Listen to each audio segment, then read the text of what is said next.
Hola, ahora veremos, bienvenidos al canal, y en esta ocasión veremos la segunda parte del tema de reconocimiento de antígenos.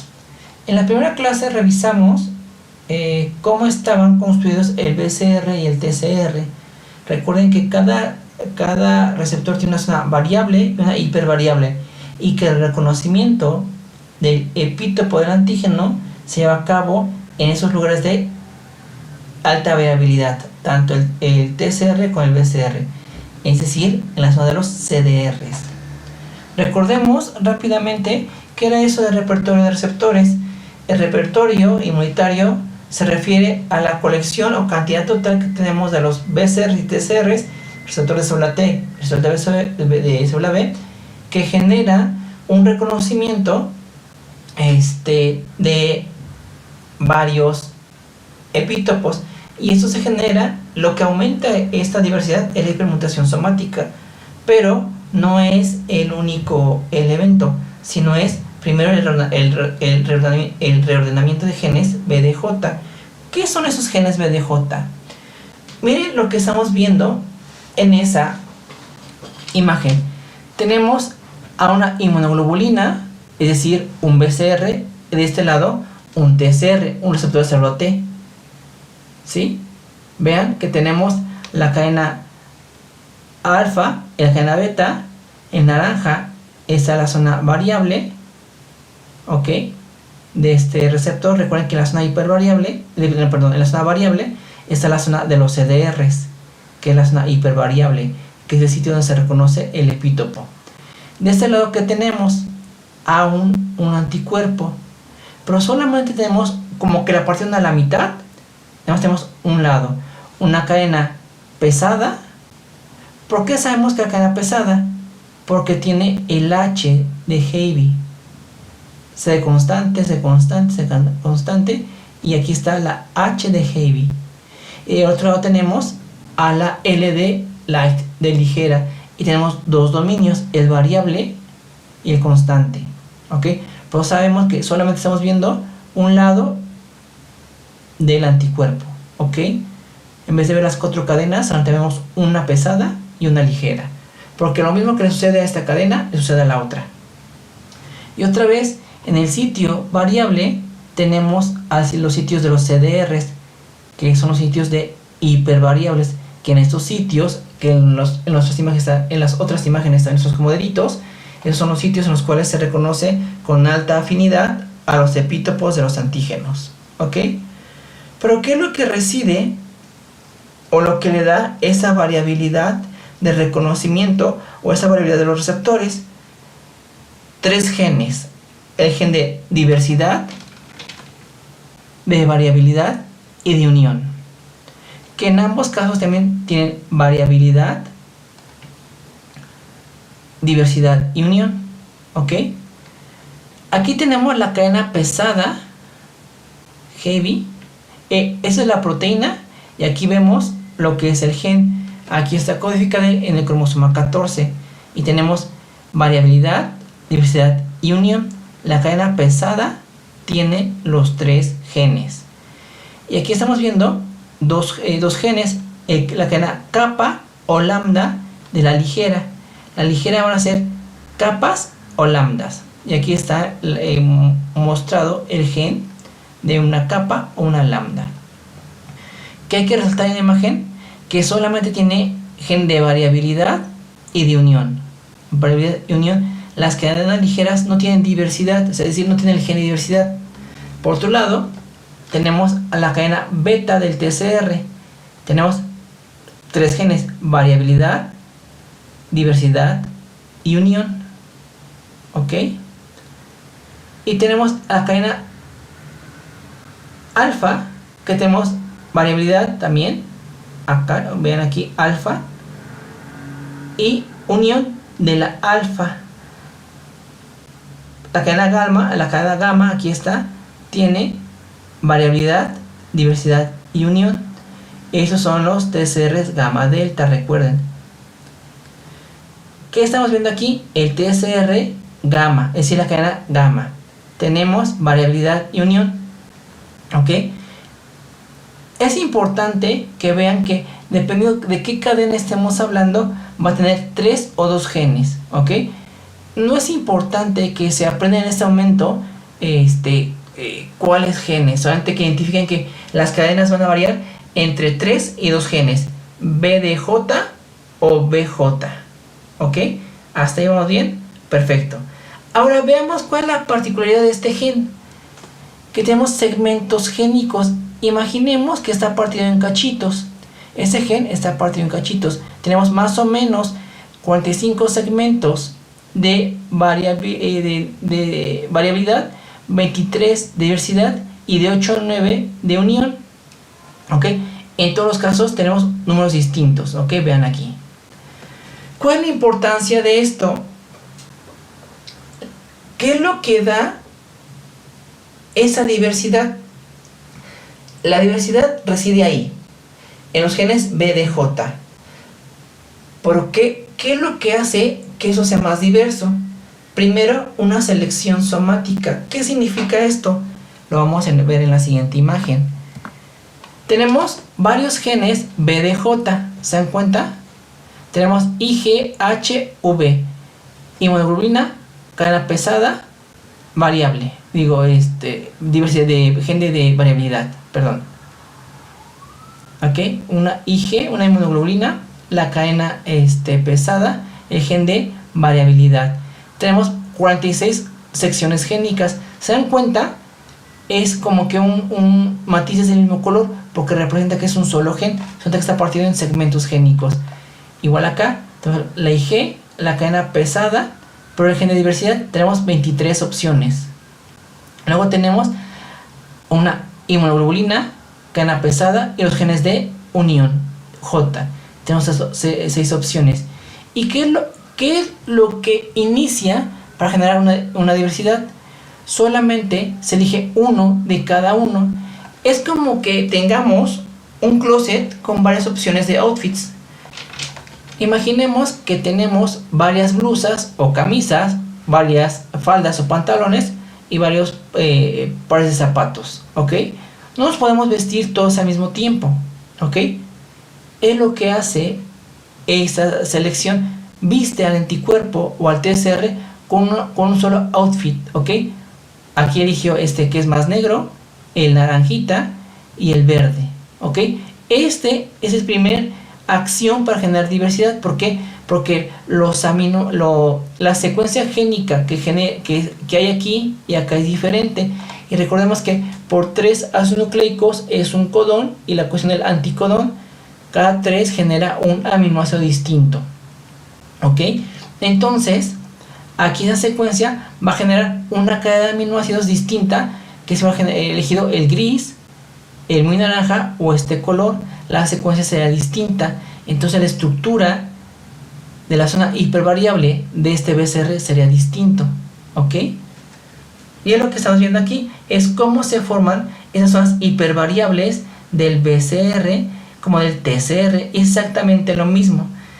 Tiene segmentos génicos de variabilidad o de unión, o de variabilidad, diversidad de unión, en el cual solamente se va a elegir un gen, un segmento génico de este gran gen, que es el gen de variabilidad, el gran gen de unión. Por eso antes se elige un segmento. ¿Ok? Para ver de una manera más clara y precisa, tenemos la siguiente imagen, que es exactamente lo mismo. Tenemos el gen de variabilidad, diversidad y unión. ¿Ok? Y solamente en el proceso de rearreglo génico se elige uno de cada uno. ¿Ok? Esto va a hacer que esta secuencia sea diferente a otra opción que se tenga de gen. Se tiene el RNA mensajero, se edita por splicing, y así tenemos a la cadena pesada o ligera, dependiendo que sea. Aquí tenemos exactamente lo mismo, pero con numeritos. Tenemos B1, B2 y B a la 22. Solamente se elige un segmento de cada gen, se va perdiendo lo demás, y aquí tenemos una proteína que es la 2, la 1 y la 1. ¿Ok? Esa secuencia de nucleótidos va a ser diferente a que si se eligiera otra opción, ¿ok? Eso da una opción distinta de la conformación de la proteína. Eso se llama diversidad de unión. Elegir solamente un segmento B, un D y un J, eso es diversidad de unión, ¿ok? Esta diversidad de unión, si multiplicamos las opciones que tenemos de genes de variabilidad, diversidad y unión, y los multiplicamos, tenemos más o menos 3665 opciones de TCR alfa beta, 49 opciones de TCR gamma delta y 5470 opciones de BCR o de anticuerpos. Y realmente eso es un número muy pequeño, que con ese número seremos incapaces de detectar varios antígenos, lo que significa que hay otros procesos, los cuales vamos a ver ahorita, ¿ok? Veamos entonces. Ya quedamos que la primera opción es lo que inicia, ¿dónde reside? La diversidad en 3 genes, B, D, J. ¿Cómo es que se inicia esta generación de diversidad de receptores? La primera instrumento, la primera herramienta es la diversidad de unión. Es decir, solamente elegir un gen B, D o J, ¿ok? Y eso se hace a través de una proteína muy importante, que es la RAC1 y RAC2, que es el gen asociado a la recombinación, ¿ok?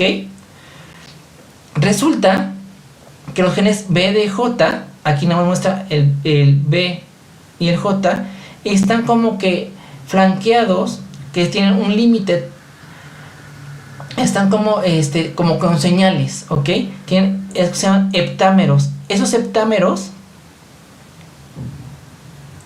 indican dónde inicia y dónde termina un gen B, D o J. Aquí muestra dónde inicia el gen J y aquí muestra dónde inicia el gen, un segmento génico del gen de variabilidad. ¿Qué es lo que hace RAC? RAC va a unir a los fragmentos B, D o J. Solamente elige uno, ¿ok? Esto es parte de lo que vimos hace rato, que es la diversidad de unión. La diversidad de unión se da por los genes por los genes RAC1 y RAC2, ¿ok? Son los que eligen a través de la presencia de los septámeros un gen B, D o J, ¿ok? Ya los unió, rompe la cadena de DNA y este fragmento se pierde, ¿ok? Pero ya unió a un gen B, D o J, que era el objetivo de estos RAC1 y RAC2. Pero fíjense, cuando une RAC1 y RAC2, los junta los acerca los genes B, D o J, genera un segmento que como que cierra la cadena.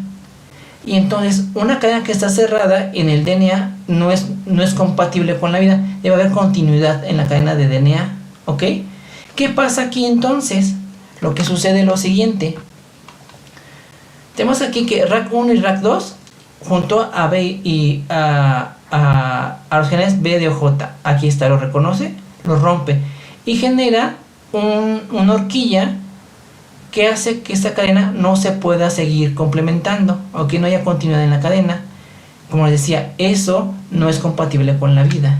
Entonces se requiere que esta cadena se rompa para que haya una continuidad en la cadena de DNA. ¿Quién hace esto? Esto lo hace una enzima que se llama Artemisa. Artemisa llega y rompe al azar un cachito de cada gen B, D o J.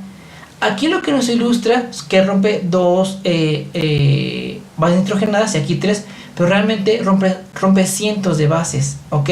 Lo que hace que si ya tenemos aquí codificado algo, pues se pierde, ¿ok? Pero no es tan así en un inicio. Vean, solo te va a romper un segmento de la cadena 5', 3' o la 3', 5', ¿ok? Y entonces hay que completar, ahora sí que ya se puede completar la secuencia de la hebra de DNA. Llega una enzima que es la TDT. La TDT es la que va a poner los nucleótidos. Y como ya sabe, ya aprendió en la escuela que timina se conjuga con adenina y citosina con guanina, pues bueno, va poniendo, porque ya sabe que timina, adenina, guanina, citosina y así, ¿no? Tenemos que hay complementariedad de bases. La TDT sabe cómo agregar las bases, sabe qué va. Pero de repente hay un espacio que no hay una guía. Y entonces TDT empieza la adición de nucleótidos al azar, ¿ok? E insisto, esta imagen es meramente didáctica. Estos sitios son de cientos de bases nitrogenadas o de nucleótidos, ¿ok? Esto, recordemos que es el sitio de los CDR3. Aquí hay mayor diversidad de receptores porque aquí hay una guía que meter, por aquí no hay guía. Entonces la TDT agrega al azar los nucleótidos y cada 3 nucleótidos es un aminoácido distinto. Entonces ahí hay una gran diversidad de posibles estructuras de los CDRs. Y aquí ya tenemos, ¿no?, que la TDT actuó, ya hay una continuidad en las bases, en la línea, en la secuencia de las cadenas de DNA. Y pues ya, esto es la segunda proceso que da diversidad de los receptores. El primero, ¿cuál fue? Diversidad de unión, no se os olvide. El segundo, adición de nucleótidos P y N. Pues resulta que esto no es todo. Fíjense, esto muestra la gran diversidad que da la adición de nucleótidos P y N. Aquí tenemos los segmentos B, D, J. Y dijimos que primero se elige uno de cada uno, ¿ok? Así sería si lo acabo de esta manera. Pues resulta que, recuerden que RAC1, Artemisa y TDT van rompiendo y se van perdiendo pequeños fragmentos de DNA, los cuales son completados por la TDT. Y al final tenemos esta gran diversidad. ¿Se dan cuenta? Está el rosa, que está aquí, y el verde, que es este. Pero en los extremos tenemos otros colores que está mostrando ahí, que está ilustrando ahí, que son una secuencia de bases nitrogenadas distinta entre ellas 3. ¿Se dan cuenta que está el rosa? En los 3 está el rosa. En los 3 está este verde claro. Pero entre ellas hay sitios de mayor diversidad. Está el rojo, pero aquí no está el rojo. Aquí hay el azul y aquí no está. Eso significa que la diversidad de unión entre los nucleótidos P y N y en la adición de estos nucleótidos da opciones a que este TCR tenga CDRs muy distintos. Porque recuerden, es el gen, tiene nucleótidos. Esos nucleótidos, cada 3 genera un aminoácido. Entonces, si hay mucha variabilidad, la estructura va a ser distinta. Y al final tenemos millones de opciones diferentes por el reordenamiento de genes B, D o J, recombinación somática, y luego la diversidad de combinación por los genes, por la adición de nucleótidos P y N. Pero resulta que esto no es todo. Lo que sigue es la hipermutación somática. ¿Qué es eso? Vean esta imagen. Lo que estamos viendo es que en algún punto hay una proteína AID que va a cambiar las citocinas, o va a cambiar una base nitrogenada por otra, y esto va a hacer que aquí haya un error, va a llegar una enzima y va a cortar el segmento, pero no corta un segmento chiquito, corta todo un segmento grandote. O sea, se pierden más o menos de 100 a más bases nitrogenadas. Y entonces, como ya se había roto, ya estaba armada la secuencia, llega una acción que modifica la secuencia, y pues se va a reeditar esto. Ya estaba editado, ¿ok? Pero esta hipermutación somática vuelve a hacer una mayor diversidad. ¿Por qué? Porque hay un cambio en esa secuencia, porque se cambió una base nitrogenada por otra que no correspondía, ¿ok? Y aquí lo vemos. Estaba guanina con citosina, que es lo correcto, ¿ok? Por aquí se puso un uracilo. Entonces ese uracilo sabemos que no es correcto. Entonces se rompe la cadena y se repara. Pero también puede llevarse a cabo esto, que se pierda la secuencia y haya otra adición de bases y haya diversidad. ¿Qué es lo importante en esto? Vean la imagen que sigue, por favor. Analícenlo un poco todos, por favor, antes de que les dé la explicación. ¿Cuál es la importancia de la hipermutación somática de los anticuerpos o en los anticuerpos?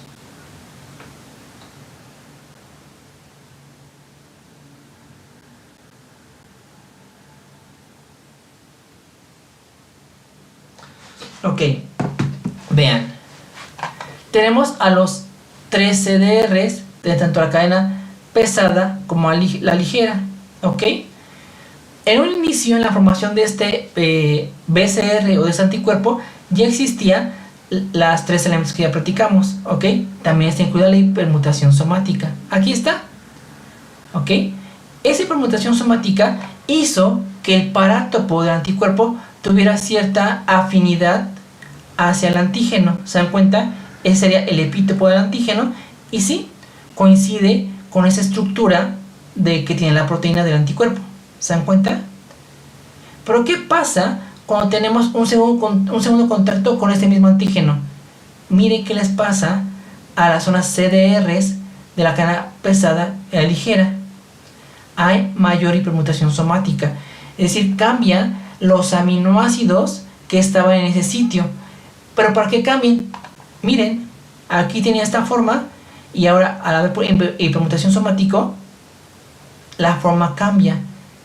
¿Se dan cuenta que ahora es un poco más semejante este a este? ¿Qué significa esto? Que aumentó la afinidad. Por eso mismo, cuando tenemos mayor contacto o mayor de veces, aumenta la respuesta contra eso, contra ese antígeno. Es decir, nos vamos haciendo más eficientes contra ese antígeno cuantas más veces lo conocemos. Y eso se ve aquí también.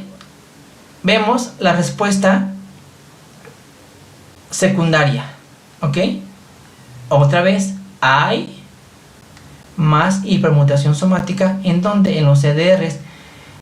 Es decir, hay una mayor variabilidad de los aminoácidos que constituyen este segmento de la proteína. Y otra vez, miren, cambió y aumentó su afinidad. Una tercera exposición. Cadena pesada y cadena ligera. Más hipermutación somática. Y miren, se hizo totalmente afín. Entonces eso significa que cuando tenemos contacto varias veces con el mismo antígeno, la respuesta de nosotros va a ser más eficiente. No vamos a percibir cuando nos enfermamos. ¿Por qué? Porque el sistema inmune va a reaccionar de manera más rápida y eficiente ante el antígeno, porque ya lo conocemos muy bien y generamos un receptor que es altamente específico para ese epítopo de ese antígeno. Ahora,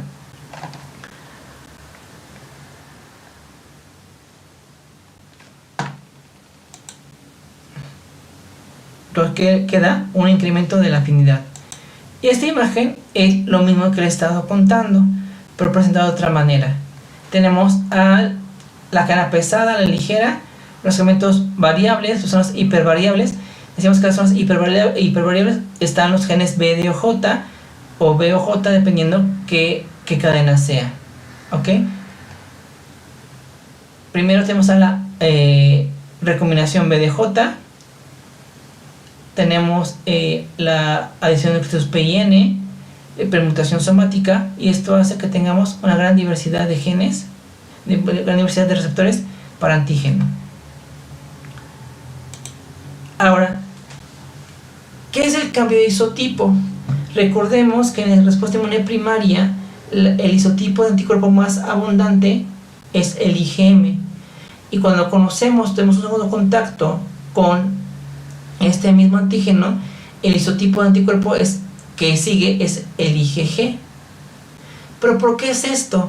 Vean, aquí tenemos la respuesta. Aquí tenemos lo que es, ya está formado el gen que se va a codificar. Tenemos BDJ. Esos ya son genes, ¿ok? El gen que sigue es constante mu. Y recuerden que lo que da el isotipo de anticuerpo es el tipo de cadena pesada. Entonces el gen que sigue es la cadena mu. Por eso mismo, el primer anticuerpo que generamos es la IgM, porque genera cadenas mu, ¿ok? Porque es el gen que sigue. Pero vean aquí, tiene S mu, S gamma 3, S gamma 1, S gamma 2, S gamma 2A, epsilon y alfa. ¿Qué significa eso? Son las cadenas pesadas para cada tipo de anticuerpo, ¿ok? Pero ¿qué es lo que hace que generemos anticuerpos distintos dependiendo la respuesta, dependiendo el antígeno con su ataque, pues el tipo de citocina que active ese patógeno. Si hay una respuesta, si hay un ataque por bacterias intracelulares, la respuesta inmune va a ser abundante en interferón gamma.